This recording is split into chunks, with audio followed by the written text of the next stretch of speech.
declarad y presentad vuestro caso. Sí, que se deliberen juntos.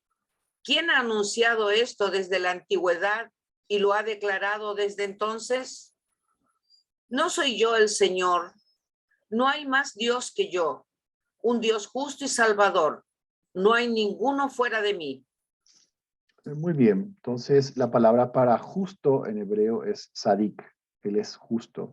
Y Salvador es Yoshua, de ahí viene la palabra Jesús, la palabra Josué, todo tiene la misma raíz de Salvador. Inclusive Isaías, la raíz de Isaías es, el nombre de Isaías en hebreo es Yeshayahu, Yasha es la raíz de Salvador.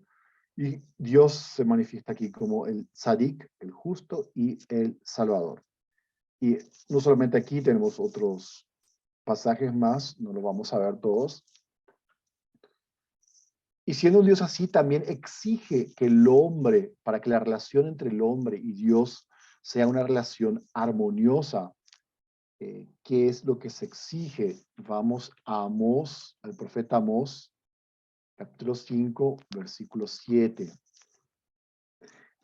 Amós es conocido como el profeta de la justicia social, el profeta que denuncia más que ningún otro profeta en una extensión relativamente breve, el tema de la justicia. Entonces, Amós capítulo 5, versículo 7.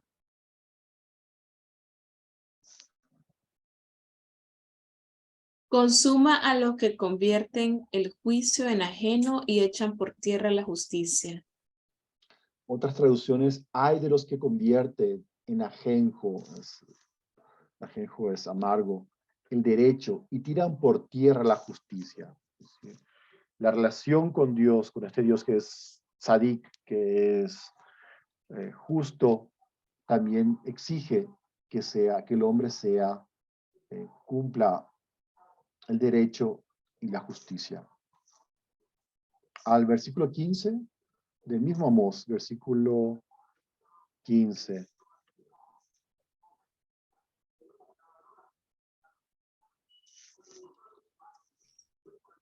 Aborreced el mal, amad el bien, implantad el derecho en la puerta. Quizá Yahvé Sebaot tenga piedad del resto de José. Ya. Y el 24.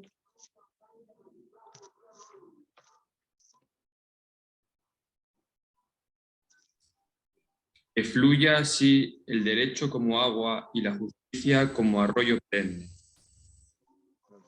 Gracias. Después tenemos en Ezequías también, todos en esta misma línea. Disculpen el ruido de fondo, está pasando el carrito ahí vendedor de no sé qué.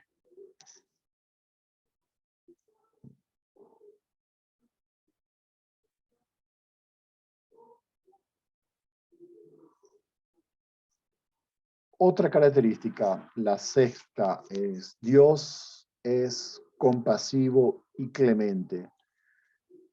Es compasivo y clemente. Ya lo vimos anteriormente cuando mirábamos su cercanía.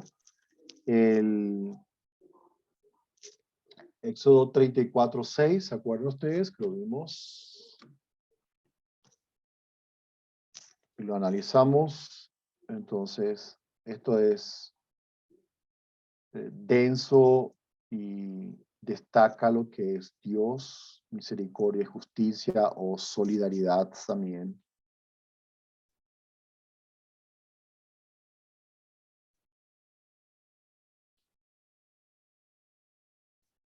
Y esto es muy denso, pero esto mismo se desarrolla de manera extensa. Por ejemplo, el libro de Jonás del capítulo 3 al 4. Ustedes se acuerdan el famoso episodio de Jonás y la ballena. Yahvé le encarga a Jonás que vaya a Nínive, a Asiria, que es el gran enemigo por siglos de Judá. Es un imperio violento, es un imperio opresor.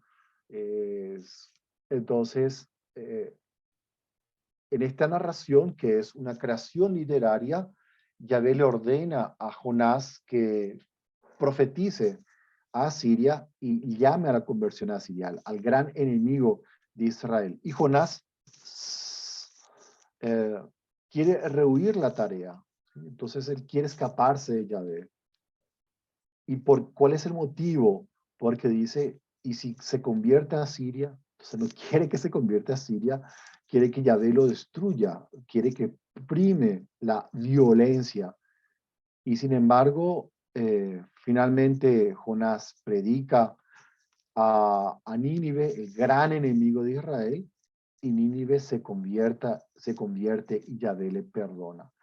Es lo mismo que el Éxodo 34:6, pero expresado en una narración más extensa.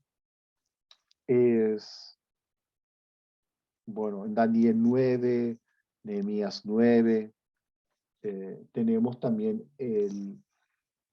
la puesta en práctica de este Éxodo 34:6 y 7. Podemos quizás mirar el Salmo 103:3.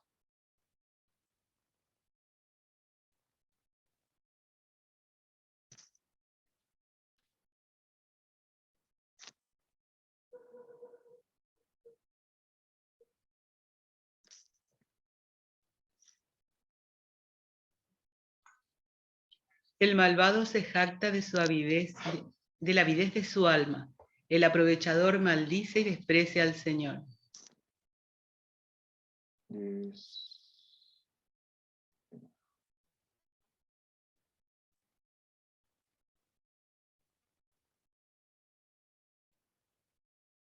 No era este, pero en fin.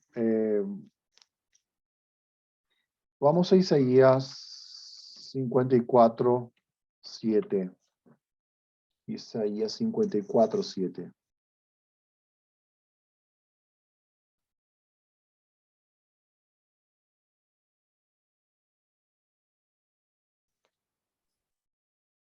Por un breve instante te abandoné, pero con gran compasión te recogeré. ¿Dónde se expresa esta compasión de Dios? Salmo 56:9. 56:9. En algunos puede que lo tengan en 56:8, ¿sí? 56:9 dice, mis enemigos se pondrán en retirada cuando yo te pida ayuda. Yo sé muy bien que Dios está de mi parte. No, es un poco antes. 56:9, puede que sea el 8. Entonces el 8. Tú llevas la cuenta de mis huidas, tú recoges cada una de mis lágrimas. ¿Acaso no las tienes anotadas en tu libro? Ya. Para aquellos que dicen que el Dios del Antiguo Testamento es un Dios severo, es un Dios juez, etcétera, etcétera. ¿Sí? ¿Qué figura más tierna que esta? Dios recoge mis lágrimas en tu odre, y después que decía, tienes anotadas tus... Es tiernísima, o sea, que Dios recoge mis lágrimas, tiene en cuenta mis lágrimas. Todo esto forma parte del Dios compasivo, es un Dios misericordioso.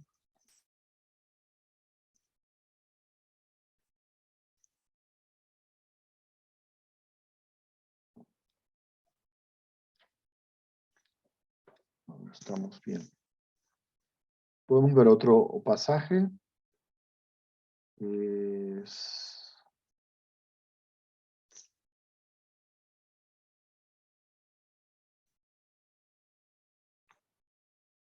El Salmo 51:3.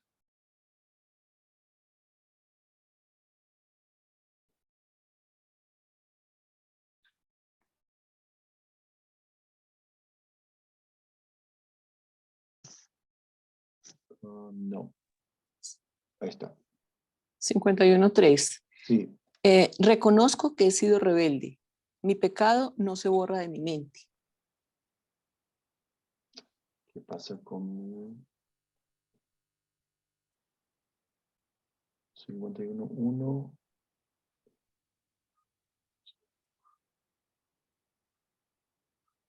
lo dejamos no sé pues.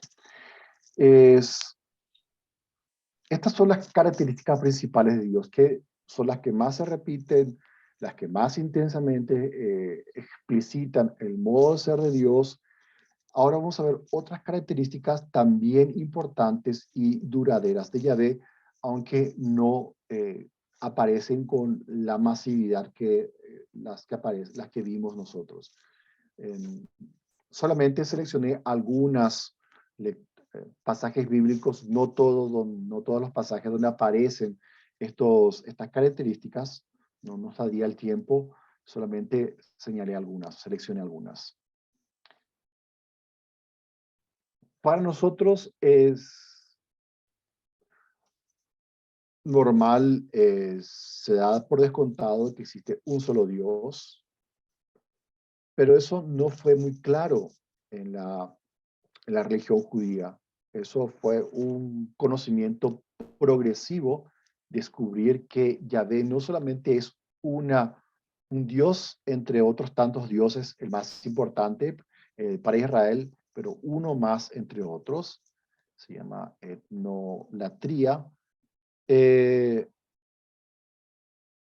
y llegar al momento de decir Dios es el único Dios y el resto son nada, fue un proceso largo. Entonces, una característica del Antiguo Testamento es que Dios es el único Dios, es el único Dios.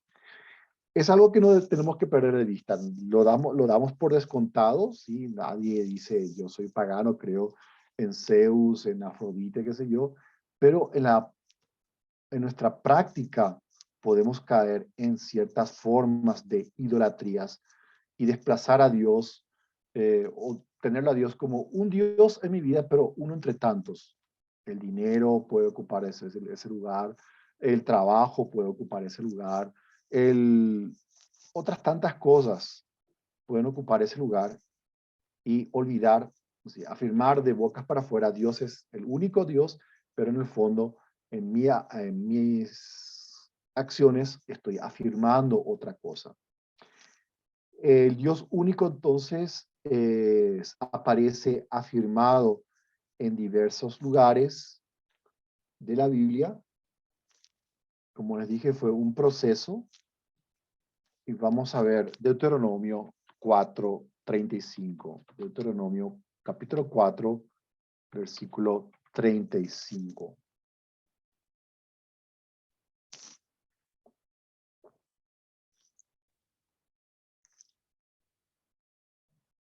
A ti se te ha dado a ver todo esto para que sepas que Yahvé es el Dios y que no hay otro fuera de él. ¿Sí? Aquí ya es una afirmación monoteísta fuerte, donde ya se niega la existencia de cualquier otro Dios fuera de Dios. Tenemos pasajes donde todavía se afirma que Dios es el Dios más grande, lo cual supone implícitamente que existen otros dioses. En este mismo capítulo vemos el versículo 39.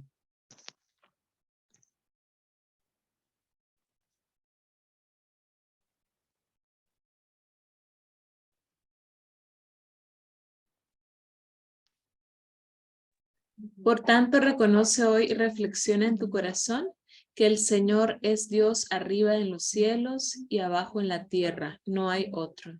No hay otro. Entonces, es una afirmación monoteísta ya fuerte. Estamos ante un texto muy antiguo, o sea, depende de donde miremos, cercano, más cercano hacia nosotros, no es un texto.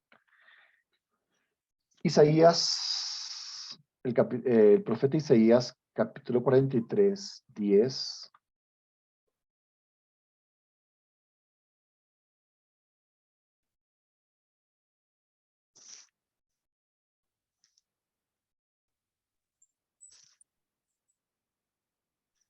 Vosotros sois mis testigos, declara el Señor, y mi siervo a quien he escogido para que me conozcáis y creáis en mí, y entendáis que yo soy.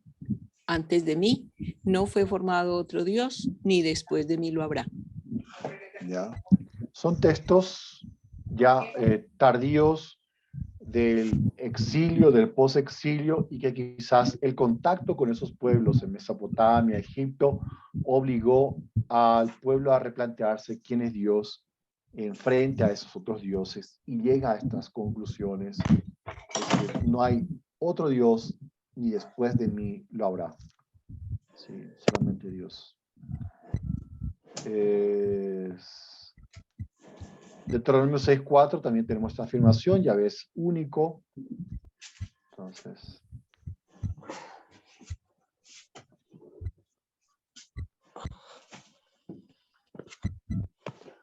Entonces, alguien me está escribiendo. Ok. Entonces, esta afirmación del Dios es único va a servir también como unificador interior de toda la Biblia. A través de esta fe en Yahvé como el único Dios, va a ser finalmente el que va a unificar toda la Biblia, en torno al cual va a girar todas las otras afirmaciones. Van a girar todas las otras afirmaciones. Algo que también para nosotros cae de maduro, que es un Dios eterno y universal. Eso se fue materializando, se fue tomando conciencia con el tiempo, porque en un principio para Israel Dios no era un Dios universal, era un Dios territorial. Solamente dentro del ámbito de Israel es que Yahvé actuaba, tenía poder, pero los otros pueblos tenían otros dioses. Y allá ellos con sus dioses, que se arreglaran con sus dioses. ¿Alguien tiene abierto su micrófono? Gracias. Entonces, pero este descubrimiento de este Dios universal fue procesual y principalmente se da esto en el exilio.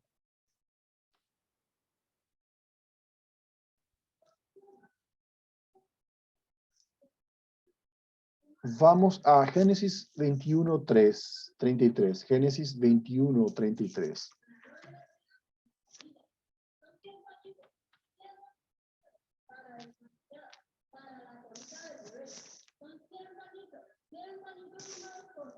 ¿Alguien?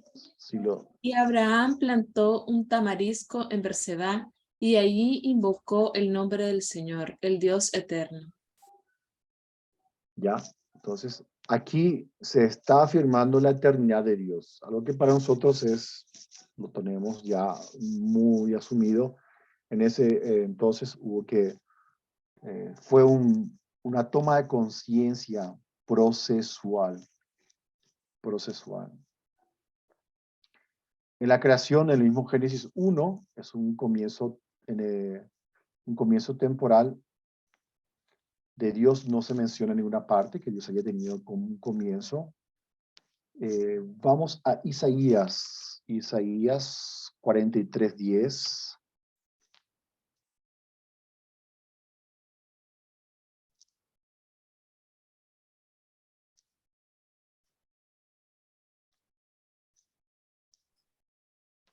Vosotros sois mis testigos, declara el Señor, y mi siervo a quien he escogido, para que me conozcáis y creáis en mí, y entendáis que yo soy. Antes de mí no fue formado otro Dios, ni después de mí lo habrá. Ya, es una forma de afirmar también la eternidad de Dios. Dios actúa desde siempre. En el mismo Isaías 63:16.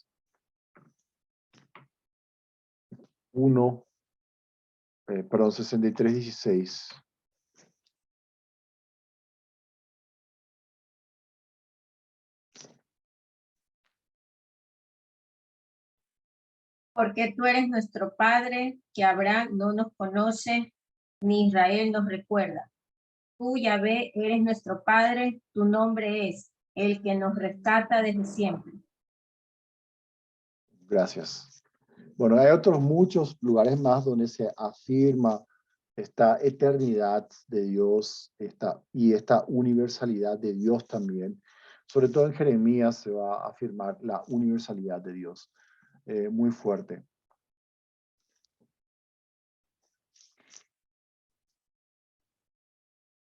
En la misa nosotros hay una parte, la doxología, donde rezamos santo, santo, santo es el Señor Dios del universo, etcétera.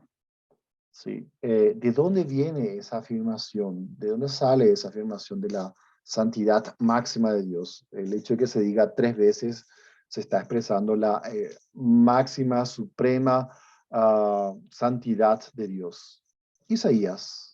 Vamos a Isaías. Estamos en Isaías. Isaías 6:3.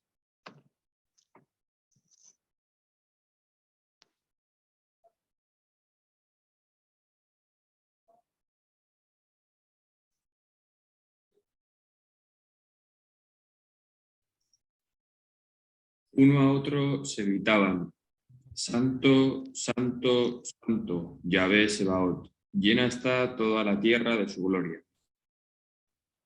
¿Sí?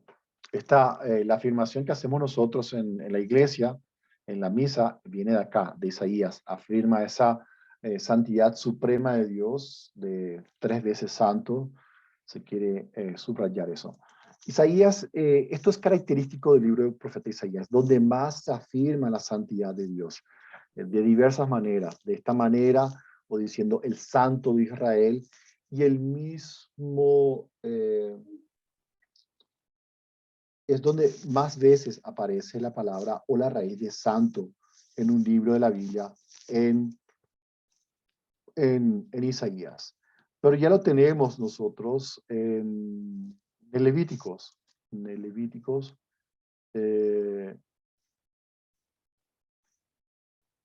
vamos a Levíticos 11:44. Levíticos 11:44.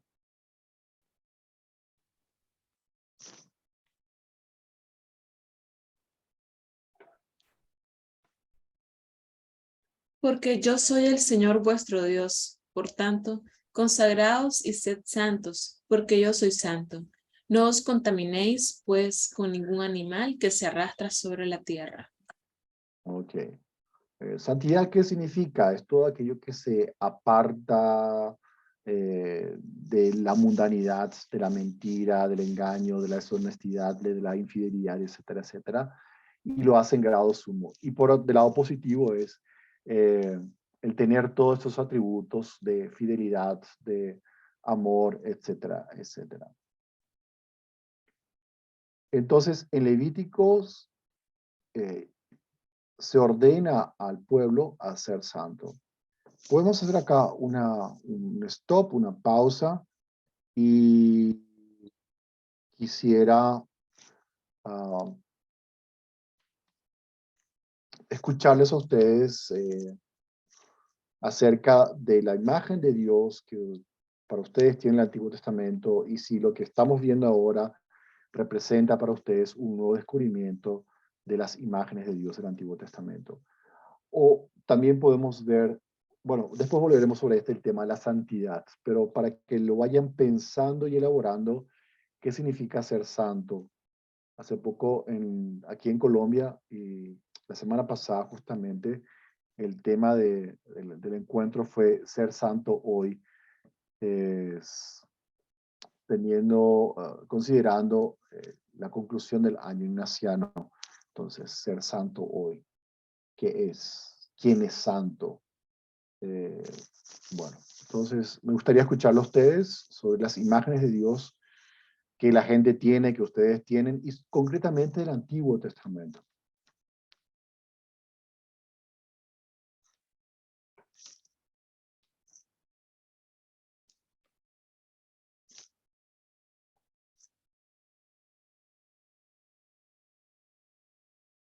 Una cosa bien curiosa del Antiguo Testamento. Digo curiosa porque, mira, aquí en Perú, en los tiempos de la violencia política, uno de los grupos armados, Sendero Luminoso, muchos de sus miembros participaron en un curso de teología bíblica que se dio en una diócesis.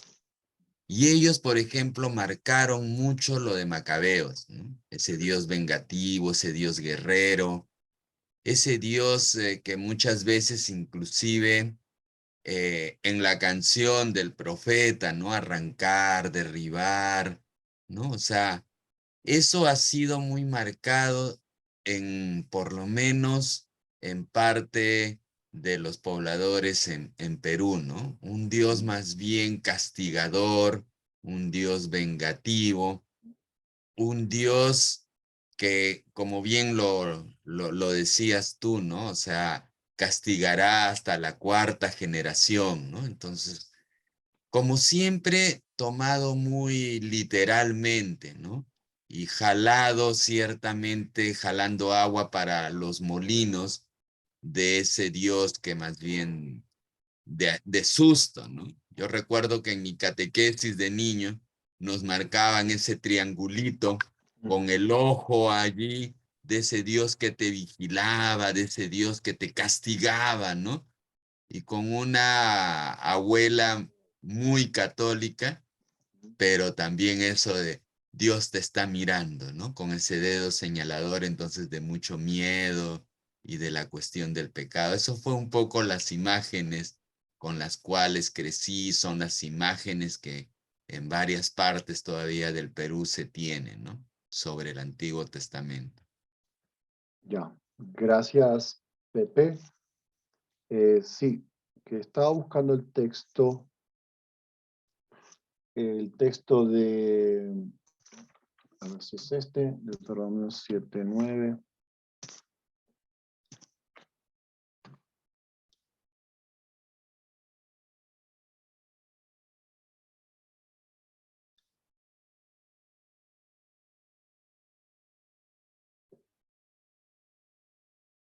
El 7.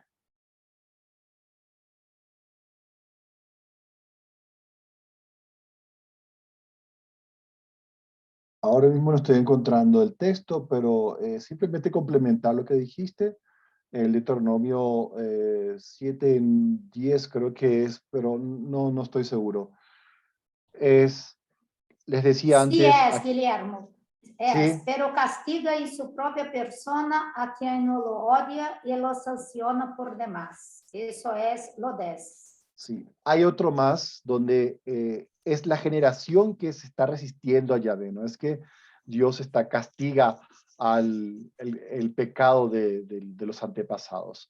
Y otra cosa, haciendo un eco a lo que decía Pepe, es la Biblia hay que leerlo en todo su conjunto. Acá yo me salté muchas cosas donde aparentemente hay contradicciones en la Biblia, pero en la Biblia hay que leerlo en su conjunto, porque si uno la aísla, va así parecer un Dios castigador.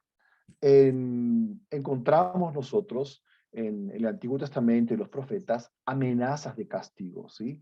Pero hay que entenderlo en su conjunto.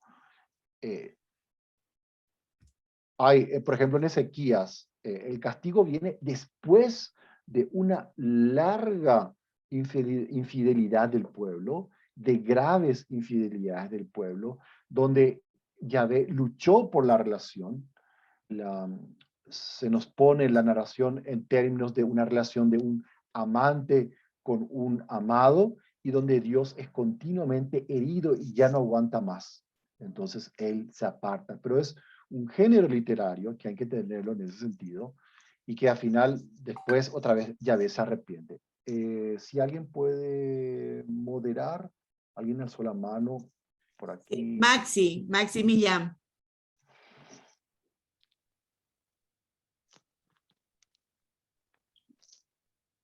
Maxi, podés hablar. Tu micrófono no se te oye. No. ¿Ahora? Hola. Sí, ahora Hola. sí. Ahora sí. Bien, buenos días. Hoy me di cuenta, porque siempre había leído el texto de Jeremías, en la cueva, la persecución, que él había sido cesanteado por Yahvé, ¿no? Para usar una palabra laboral. Pero yo siempre lo había asociado al hecho de que un capítulo más adelante él termina su vida en esta tierra. Pensé que era el momento en que Yahvé le había tomado el pulso para nombrar su sucesor. Pero en verdad no lo había visto desde la perspectiva de la violencia. Impacta eso. Porque además impacta la tremenda rabia interna que tenía Jeremías, que lo llevó a degollar ese poco gente. Eso en primer lugar como parte de lo que preguntó, como que si había cambiado algo de mí en todo esto que ha venido conversando. Por supuesto que muchas de esas imágenes de las cuales hablo pues están presentes en nuestro accionario y en mucha gente, pero a mí la que más me impacta siempre es esa de la que se está hablando y que Pepe menciona, que es la del Dios castigador. Es difícil quitar esa imagen y como ahora usted lo acaba de aclarar, realmente hay que leer el contexto para poder ir en contra de esas imágenes. Tengo una pregunta, básicamente, sobre esa figura de la eternidad de Dios, ¿no? Entiendo lo que es un proceso histórico de siglos para asumirlo, pero la temporalidad en el ser humano es cosa difícil de crear, ¿no? ¿En qué momento? ¿Cuál es el punto bíblico en donde uno pudiera ubicarse de pasó esto y el pueblo comenzó a darse cuenta de que la eternidad de Dios está allí? Esa sería como la pregunta que te... Gracias. Voy a empezar respondiendo su pregunta y después voy a ir pasando a otras dos cosas más, ¿sí? Gran parte de todo, de estas afirmaciones del Dios único, universal, del Dios eterno, se da en el exilio, en ese contraste con los otros pueblos, en ese momento de crisis, cuando no tienen templo, cuando no tienen ya tierra, están en nación extranjera, es cuando ellos se produce una producción muy rica, profunda, intensa, de reflexión teológica acerca de Dios. ¿Quién es Dios? ¿Quiénes somos nosotros? En medio de una crisis total. Probablemente en este periodo exílico es donde se acentúa esta toma de conciencia de que Dios es eterno y que Dios es universal. Probablemente en el exilio y posterior al exilio. Quisiera resaltar un elemento que, como mencionó a Elías, el profeta es Elías. Si ustedes continúan leyendo, leen la historia o la narración acerca de Eliseo y la comparan con la figura de Elías, verán que es un profeta que no usa, que se viste bien, que no anda vestido de pelos de camello, lo que fuera, como Elías. Elías vive solo, Eliseo vive en una comunidad de profetas. Eliseo es sociable, se queda en la casa de la tsunamita, donde le acondicionan un lugar donde puede quedarse, etc. Incluso tenemos un evento donde los enemigos de Israel son perdonados.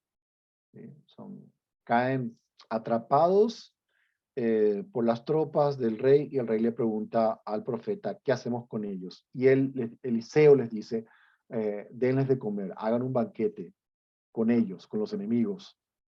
¿Sí? Es una figura contrastante con la de Elías, lo cual con esto quiero decir que estos argumentos fundamentan esta afirmación de que Elías era una figura violenta por momentos y que se va mejorando esta figura del profeta hacia una figura mucho más amable, no violenta, etc. Tercera cosa, les voy a dejar material, no sé si Andrea o alguien, sobre esto que estamos viendo para que ustedes lo puedan leer tranquilamente y vean también un aspecto que yo no les presenté hoy aquí. Es decir, sobre todo esto positivo también hay cuestionamientos dentro de la misma Biblia y cómo se puede explicar. Entonces ahí pueden entender otras cosas, otras dimensiones que aquí no presenté por falta de tiempo. ¿Algo más? Sí, está Tomás y luego Milagros.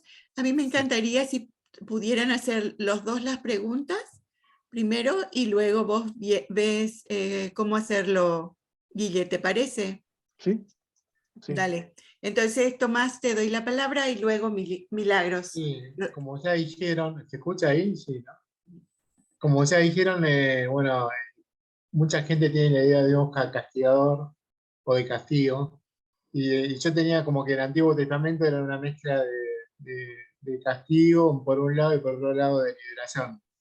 Pero veo que la verdad que leo un poco el Antiguo Testamento, leo más el Nuevo, y veo que la revelación progresiva del Antiguo Testamento con Jesús, digamos, tiene todo como una línea, ¿no? Obviamente. Así que bueno, me confirmé eso. O sea, me pareció bueno ver toda esta idea misma que tiene Jesús de perdón, de fidelidad, de amor, con todo lo que fuiste diciendo, como que, o fue diciendo, como que tiene un sentido, ¿no? O sea, como que me vino bien para eso, para ver que el Antiguo Testamento sirve también, para la fe y para todo.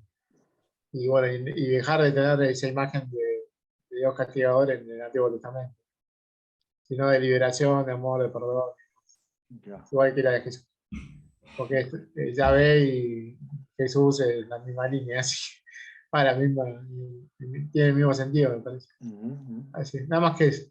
Gracias, Tomás. De mi lado, comentar y también consultar, ¿verdad? En cuanto a lo que preguntaba usted, padre, sobre las imágenes que hemos visto y demás, pues de niña, ¿verdad? Y sí todavía con personas un poquito más mayores, y esto de, ay, voy a rezar el rosario cuando está, ¿verdad? Tronando. Siempre como esas imágenes del Dios, ¿verdad? Fuerte, grande, que me va a salvar porque Él es poderoso, pero al que acudo cuando tengo miedo. Entonces sí, esa imagen del Dios, ¿verdad? Pues creador, grande, bueno, pero sí, pues justiciero, o, es que pasó, hice esto, como las deducciones, ¿no? Hice esto, entonces por eso me sucedió esto, ¿verdad? El Dios castigador muy presente digamos, en conversaciones y demás, ¿verdad? También este Dios compasivo y clemente que mencionaba ya al final, bueno, y que está dentro de la secuencia que nos fue compartiendo y que está más presente quizá o que yo lo había identificado más en el Nuevo Testamento, también es algo pues que sí es muy, digamos, dentro de la narrativa común, ¿verdad? Sí, sí, sí, muy presente. Y yo siento que ahí es como un poquito el gran reto, ya llevándolo a la vida, ¿verdad? Porque en la juventud es lo contrario, ¿no? Es como que, ok, el Dios que está conmigo incluso cuando peco, que algo digamos que es bíblico, que es cierto, ¿verdad? Pero definitivamente, pues puede ser que no esté agradado, ¿verdad? O que entonces, ¿cómo encontrar ese balance, verdad? De pronto también, porque sí es cierto que un Dios cercano que está ahí, que me ama, pero también pues me llama a ser santa, ¿no? Entonces, y una santidad que pues una coherencia de vida, entonces de pronto eso es bien diferente entre las generaciones, pues entre la generación actual que está en la iglesia a veces es como que, ay, como Dios es bien buena onda, ¿verdad? Entonces, se vale.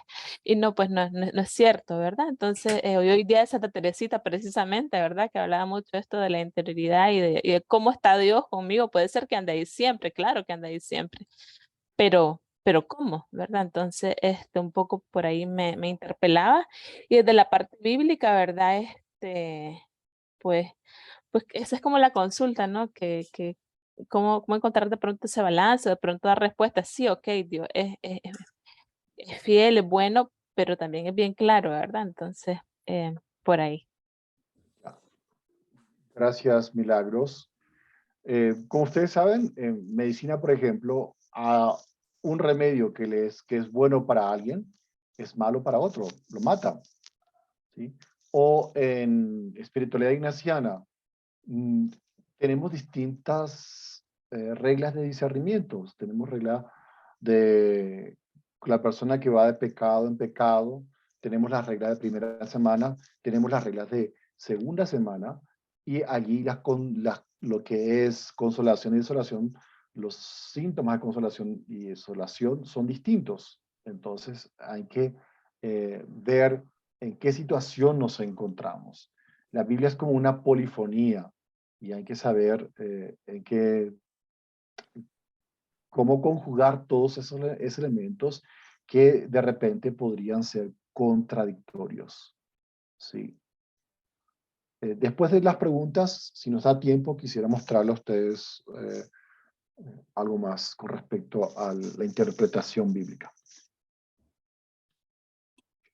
Tenemos más dos personas, Guillermo. Podemos Sí, hacer las sí, dos sí. y más tres.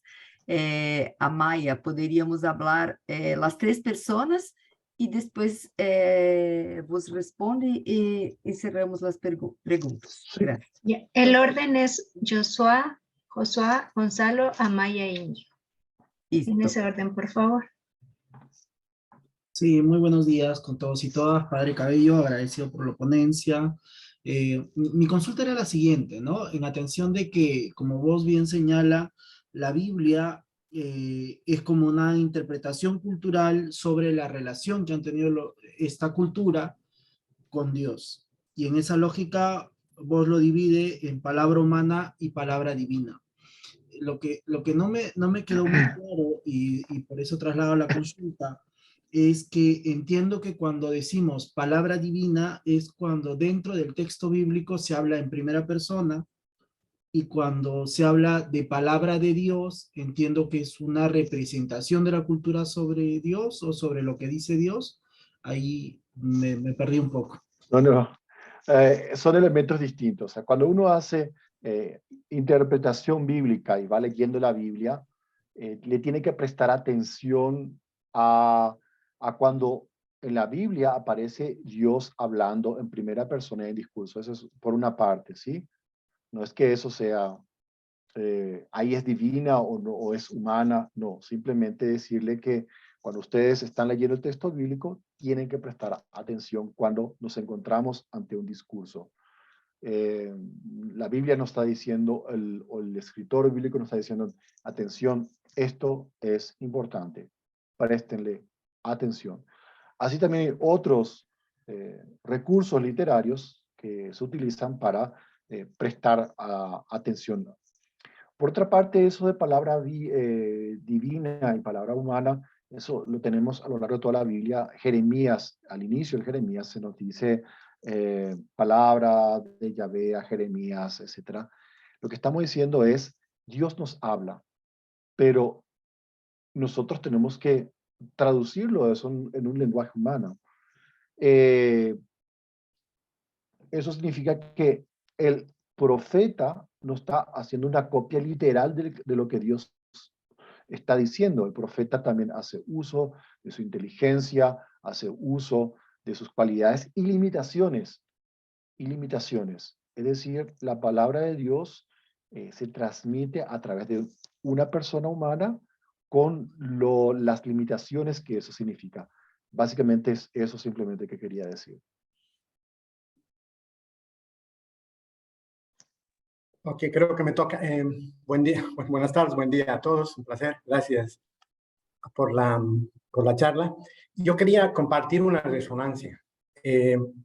Como algunos de ustedes ya mencionó, creo que hasta dos personas, veo un proceso, digamos, de decantamiento de un Dios que, digamos, va con poder, con temor, y va decantando en un Dios amoroso.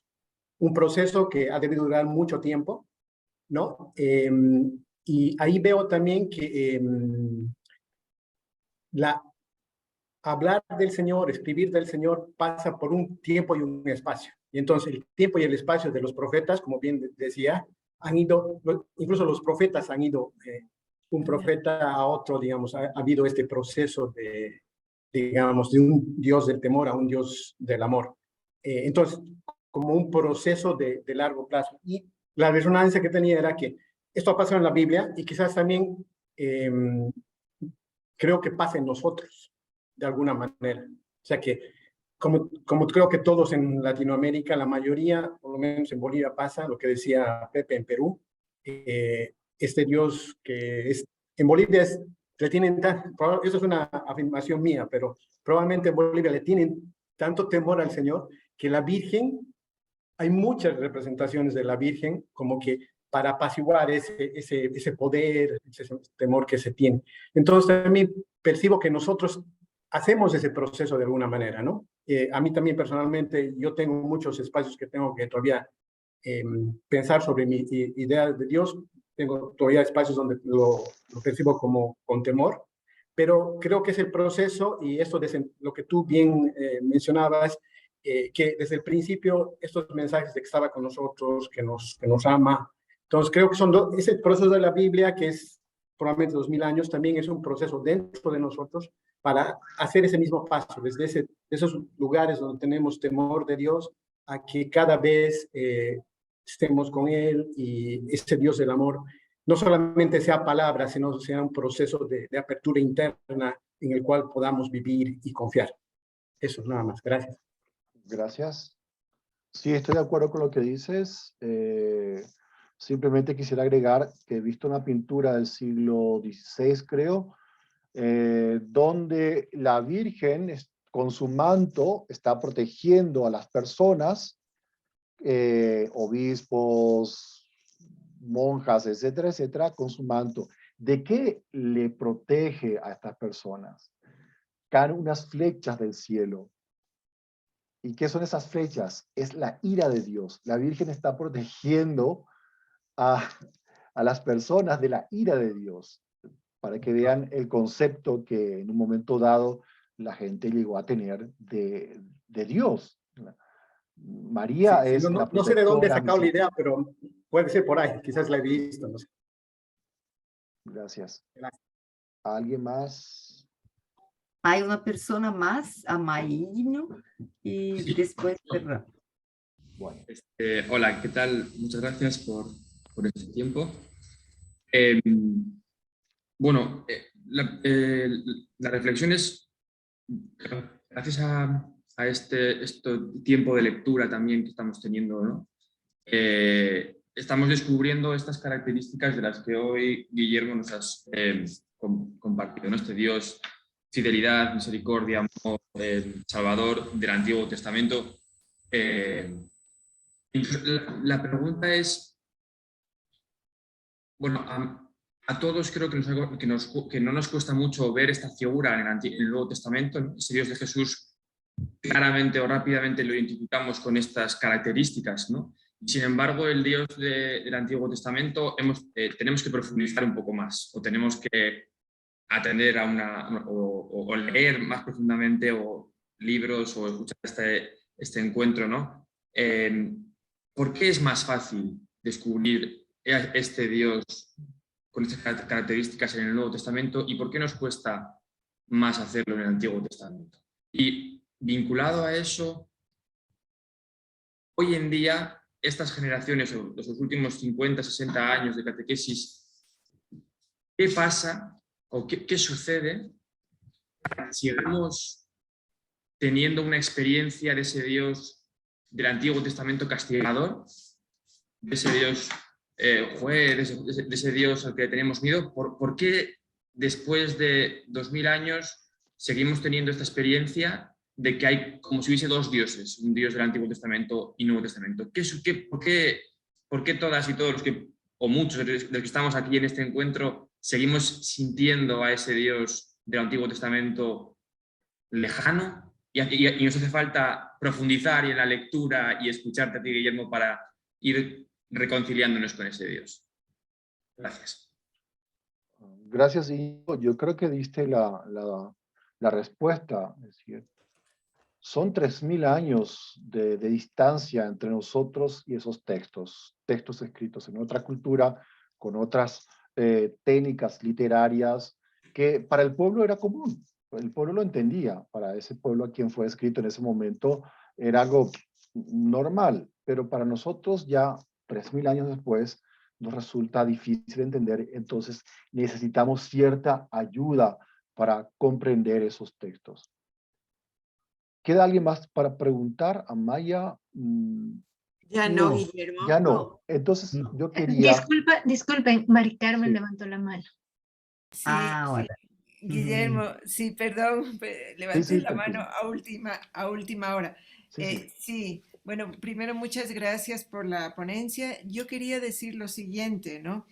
Que claro, todas las personas tenemos un proceso y naturalmente, como ya han señalado antes, y los pueblos también, ¿no?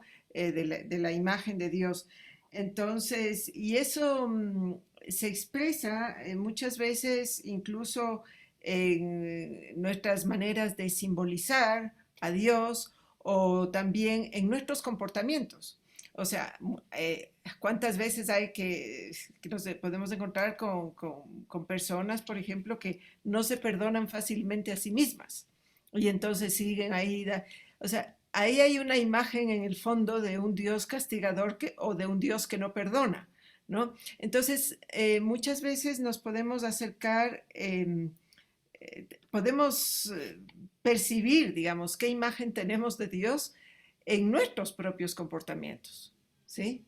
Es ahí donde percibimos la imagen que tenemos de Dios, me parece a mí. Y entonces, en ese sentido, es tan importante el discernimiento, porque es en ese proceso donde también se va modificando esa imagen de Dios y donde vamos configurándonos con esa imagen de Dios que tenía Jesús, que es ese Padre amoroso.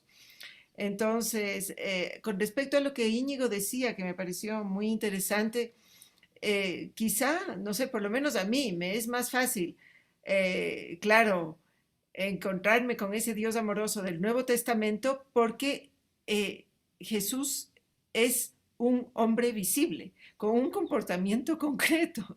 Y entonces, claro, ya no se queda únicamente en una experiencia mía subjetiva o una idea que yo pueda tener, sino que tengo ahí un paradigma y un referente muy fuerte con ese, me confronto, digamos, con él que es el rostro de Dios. Entonces, en ese sentido, claro, creo yo por lo menos que nos resulta más fácil comprender y asimilar el Nuevo Testamento que el Antiguo Testamento, además de que hay muchos años de por medio de historia y pertenecemos a otra cultura, etc. Eso nada más, gracias. Gracias. Bueno, esto me suscita muchas... ¿Hasta qué hora tenemos? Nosotros combinamos hasta las 12, pero se puede pasar un poco, no hay problema. Hacemos la evaluación un poco más corta.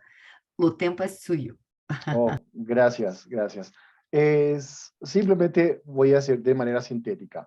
Por ejemplo, el Génesis. En el Génesis tenemos historias. Ustedes saben de la historia de Abraham, la historia de Jacob, la historia de José.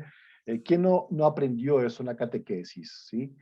¿Se acuerdan ustedes cuando Abraham, por causa del hambre, va a Egipto con su esposa Sara y le dice, mira, acá soy extranjero, somos extranjeros, tú eres muy bonita y por favor di que eres mi hermana para que no me maten? Claro, esto lo pone en peligro a ella, lo pone en peligro a ella.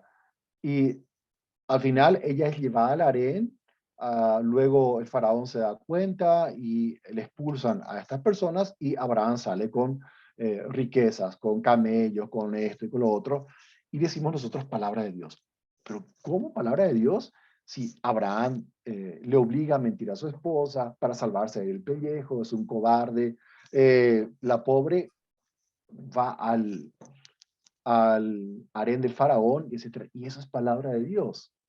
¿Sí? Y si uno lee de manera sin ciertos elementos y también de una manera fragmentada, nos parece un Dios terrible y Abraham no tiene muy buena imagen. Ese mismo evento se repite otras 2 veces más, con Abraham y Sara de vuelta, y después con Isaac va a ocurrir lo mismo. Pero si ustedes analizan esos tres eventos, los ponen uno al lado del otro, van a ver que hay una mejoría. En el caso del último caso, en el caso de Isaac, ya su esposa Rebeca no va al harén, sino que se da cuenta el rey que son esposos y no son hermanos, nadie la toca. en ese caso ya no ocurre en Egipto, sino que más cerca a la tierra prometida. Isaac no le dice a su esposa Sara, a Rebeca, que mienta, sino que él está dispuesto a mentir. Hay como una mejoría. Y luego el nieto de Abraham, o sea, todos son parientes, a él le ocurre algo en este sentido. En el caso de Abraham, por la mentira, Sara, su esposa, se convierte en hermana. En el caso de Isaac, por la mentira, su esposa se convierte en hermana. ¿Qué ocurre con Jacob cuando él quiere casarse con Lía. No, se quiere casar con Raquel? Y el tío le engaña, o sea, por la mentira, la hermana Lía se convierte en esposa. ¿Perciben eso? Se ocurre una inversión, y todo por la mentira. Y al final, esta mentira, que es de familia, Abraham miente, Isaac miente, Jacob miente, y de gran manera, entonces esta mentira tiene después unos efectos.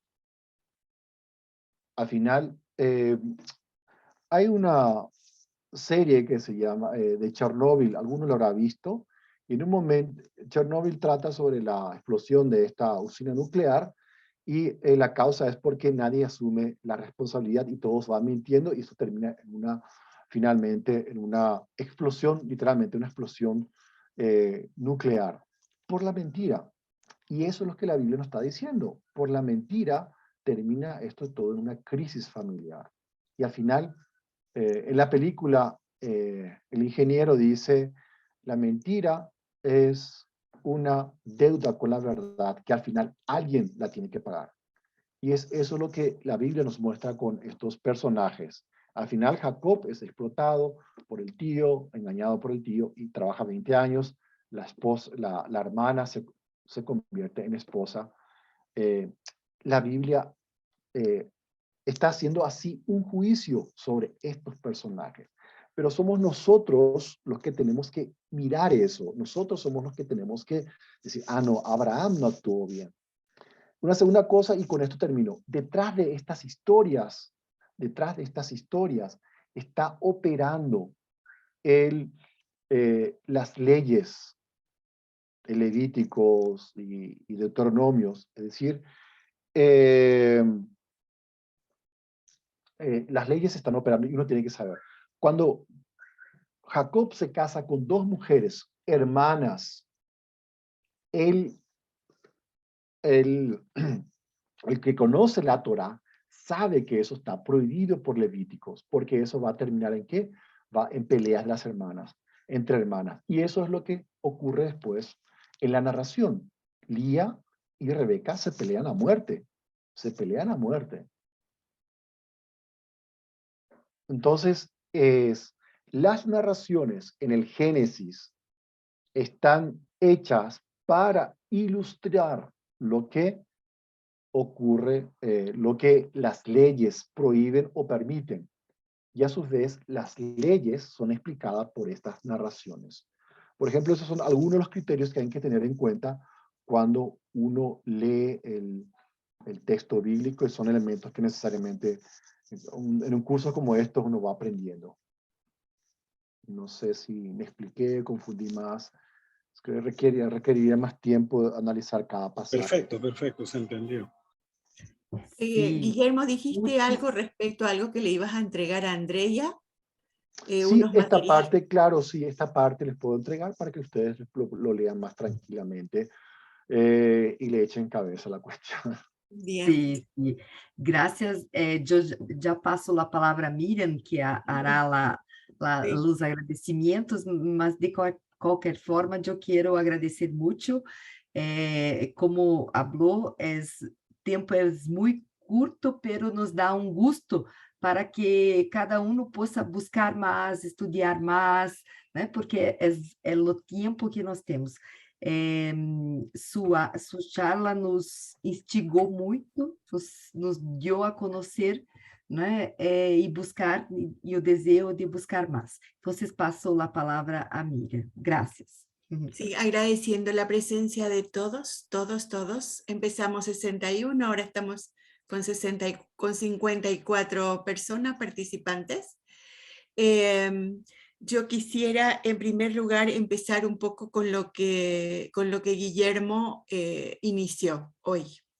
Decía, vamos a ver hoy las imágenes de Dios, quién es, qué características tiene, de qué manera actúa, cómo puedo saber yo, cómo puedo ir aprendiendo yo acerca de este Dios de Jesús y cómo es este Dios de Jesús. Y dijo una cosa muy importante para mí, ¿verdad? Que quisiera resaltar. Que Jesús se basó en este Dios del Antiguo Testamento. Que nosotros encontramos muchas contradicciones en ello, pero decía Guillermo, el Antiguo Testamento y el Nuevo Testamento, que conforman nuestra Biblia, es una unidad.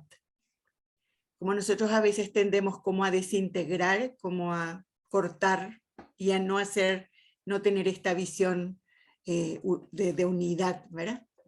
Y en este sentido me gustaría traer un poco de nuevo a José Luis Carabias acá.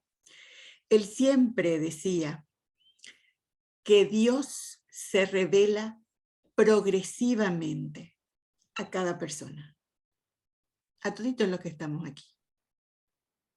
Que la revelación progresiva que hizo al pueblo de Israel también lo hace con nosotros.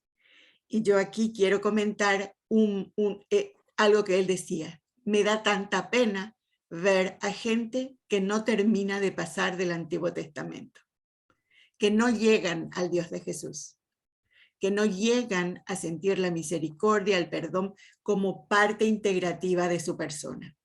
Entonces, esta charla de Guillermo de hoy, estas imágenes, las características de estas imágenes de Dios son las que en el proceso de formación del Magis son importantes para tener esta fe adulta en el Dios de Jesús.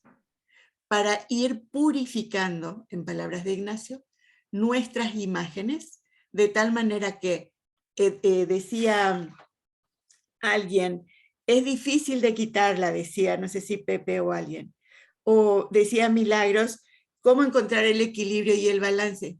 Depende de la visión que nosotros vayamos limpiando, purificando, caminando y dejando esta revelación progresiva en nosotros. Entonces, agradecerte, Guillermo, tu disponibilidad, tu cariño, tu acompañamiento, Andrea, en todo este proceso, y a nosotros también. Y motivarnos los unos a los otros a seguir con nuestros procesos de lectura, de todo lo que tiene que ver en esta parte de Biblia, de géneros literarios, de modos de hablar, de lo que hace a esta parte del proceso, y preguntarles, decirles, no sé si Andrea tenéis a mano lo del Mentimeter. ¿Con qué nos quedamos hoy? ¿Qué me queda en este momento como palabra, como desafío, como cuestionamiento? ¿Qué me queda en este momento? Aquí Andrea nos va a poner el link para el Mentimeter, ahí está en el chat. Si pueden ingresar en esa aplicación, de tal manera que podamos tener un poco, al terminar esta charla de 4 horas, ¿con qué me quedo? ¿Por dónde siento que el Espíritu Santo me anima, me desafía? ¿Por dónde voy? ¿Por dónde quiere que vaya? Les dejamos un ratito en este tiempo para hacer esta actividad. Ahí tienen el link en el chat. Yo creo que necesita el número. Se necesitar, piden que yo ya coloco. Al entrar les van a pedir la identificación del número. No pidió. Después, Está entrando directo. Para Ya los, está que, directo. sí, para los que ya suelen usar, va a dar directo. Y para los que no, les va a pedir el número.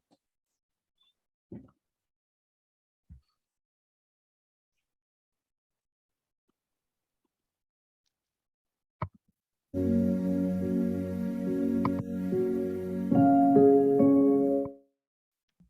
avanza.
Vamos viendo las palabras que cobran relieve, cercanía, amigo,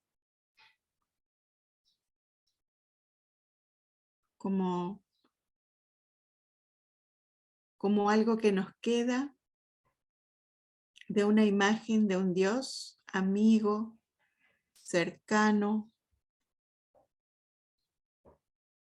No puedo ver tanto, es un poco pequeño.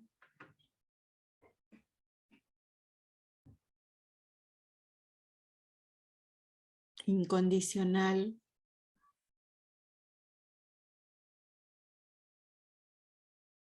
Vamos a pasarlo luego a los grupos y mirando un poco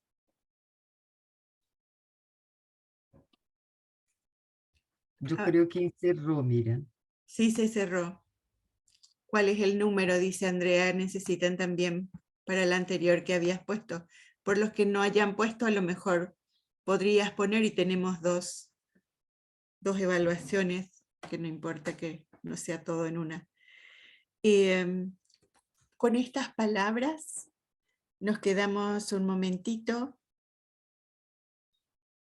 agradeciendo al Señor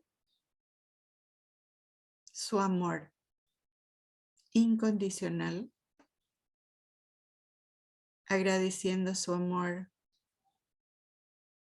desde la eternidad, agradeciendo su cercanía.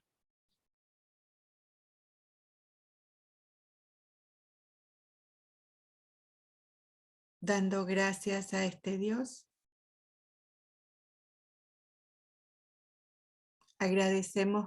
Queremos agradecer con ustedes por todos los que han hecho posible que hoy estemos aquí.